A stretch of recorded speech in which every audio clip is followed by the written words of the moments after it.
மக்களாட்சி முறைப்படி அதிமுகவில் யார் வேண்டுமானாலும் பேசலாம் என மேடையில் மட்டும் எடப்பாடி பழனிசாமி பேசுவதாக கடிந்துரைத்துள்ள செங்கோட்டையன், அதிமுகவின் நலன் கருதி பிரிந்தவர்கள் ஒன்றிணைய வேண்டும் என கூறியதற்காக தன் மீது எடுக்கப்பட்ட நடவடிக்கைக்கு காலம்தான் பதில் சொல்லும் என தெரிவித்துள்ளார்.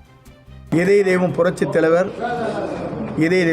தலைவர் அம்மா வழியில் அனைத்திந்திய அண்ணா திராவிட முன்னேற்றக் கழகம் மாபெரும் வெற்றியை அடைய வேண்டும் என்ற நோக்கத்தோடு தொண்டருடைய உணர்வுகள், மக்களுடைய எதிர்பார்ப்பை பிரதிபலிக்கின்ற வகையில் நேற்றைய தினம்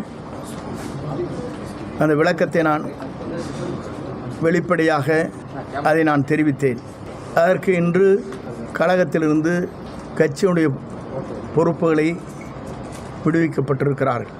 பொதுவாக ஜனநாயகம் என்பது ஒரு கட்சியில் ஒரு விளக்கம் கேட்டிருக்க வேண்டும். அந்த விளக்கம் கேட்காமலேயே இன்று ஜனநாயகத்தை நாங்கள் காக்கிறோம், சுயமரியாதையோடு யார் வேண்டுமானாலும் எந்த கருத்துக்களை சொல்வதற்கு எங்கள் இயக்கத்திலே தடையில்லை என்று பல மேடையிலே பேசியிருக்கிறார்கள். இதற்கெல்லாம் காலம்தான் பதில் சொல்லும். செங்கோட்டையன் நீக்கப்பட்ட நிலையில் அவருக்கு பதிலாக புதிய பொறுப்பாளர் நியமிக்கப்பட்டுள்ளார்.